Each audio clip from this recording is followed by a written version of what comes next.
Yes, thank you, Chair. Um, I have to say I feel full pressure to present my comments after the presentations by Commander Bhaskar and Commander Abhijit Singh. Um, I'm providing the perspectives from regional powers, that is US, Japan, and Australia.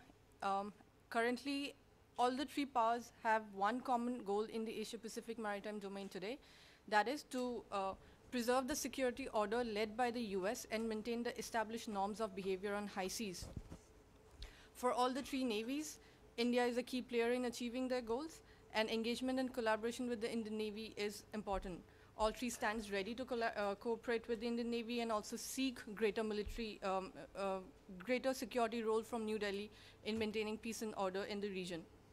I'll just quickly provide provide an overview country-wise.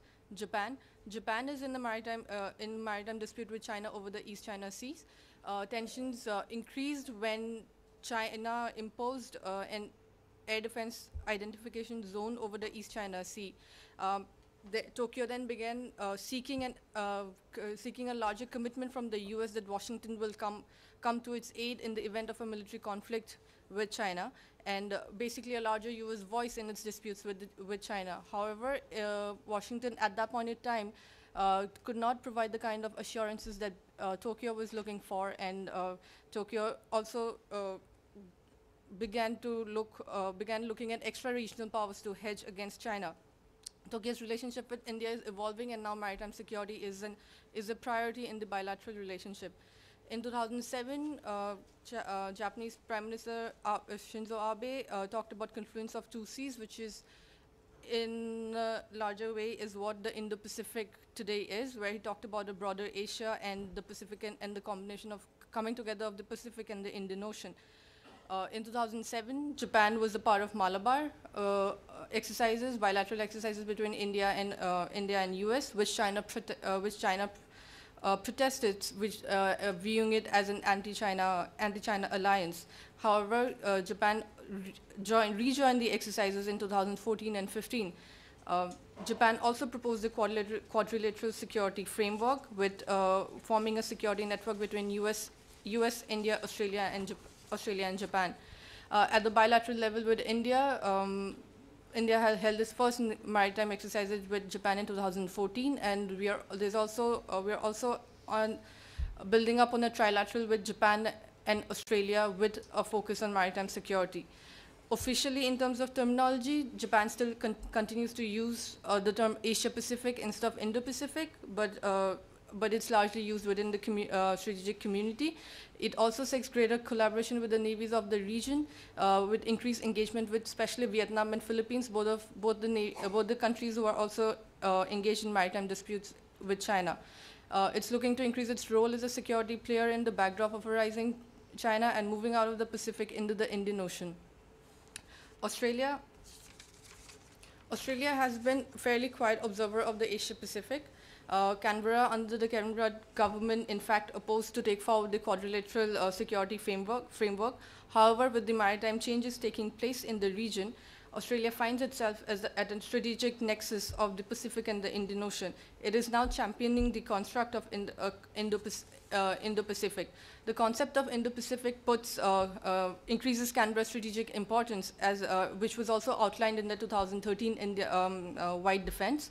The paper talks about maritime changes in Asia's waters, which will directly affect Australia. And Australian Foreign Minister Julie Bishop has repeated from time to time on the importance of the Indo-Pacific, also mentioning that the Indo-Pacific is actually about managing a number of powers instead of one power. With India, Australia and India held their first bilateral exercise in 2015, AUSINDEX. It's again seeking a greater security role from India, and Australia, however, is also expected to get engaged in the South China Sea disputes by supporting US's freedom of navigation operations in those waters. It hopes to join the Malabar, and current outlook is to maintain the security order in Indian Ocean region and play a more prominent role in the evolving Indo-Pacific security architecture. The US, a prominent Pacific and Indian Ocean power, Rise of China and its actions in Western Pacific appear to be challenging the US-based security order, especially in 2012 and 2013. There was, there was a bit of pressure on Washington to reassure its friends and partners, which in 2012 and 13 was a bit absent from regional forums due to shutdown back at home. Washington's announcement on the pivot in 2012 received a bit of criticism for not really defining what it means, and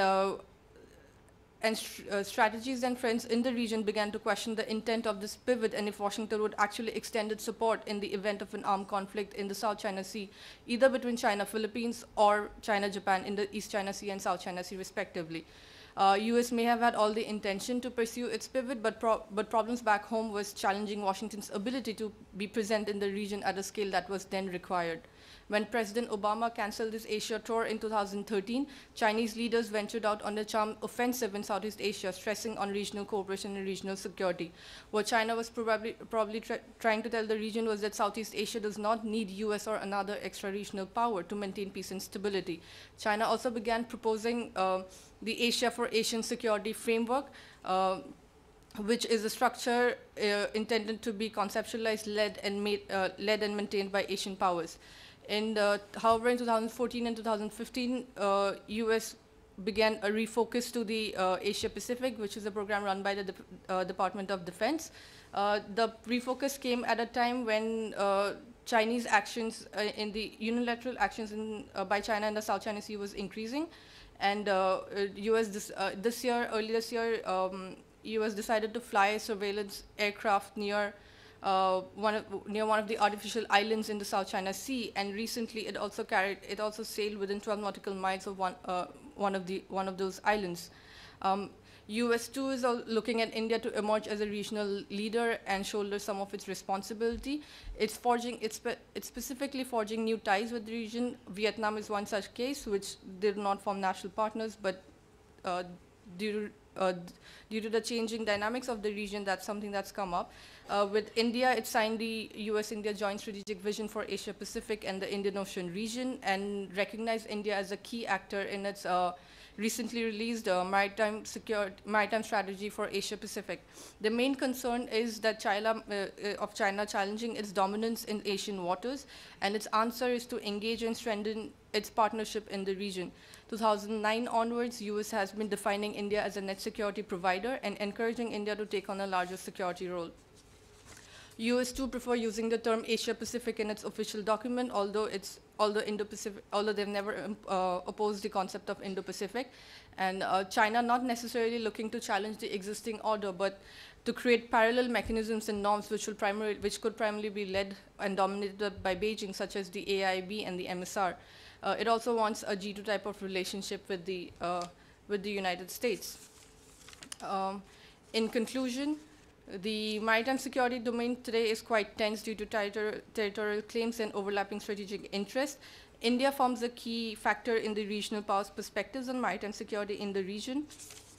And as a concluding thought, though, in my view, though, along with tensions, the changing maritime security environment is creating space for larger collaborations between the navies of the region on areas of common interest.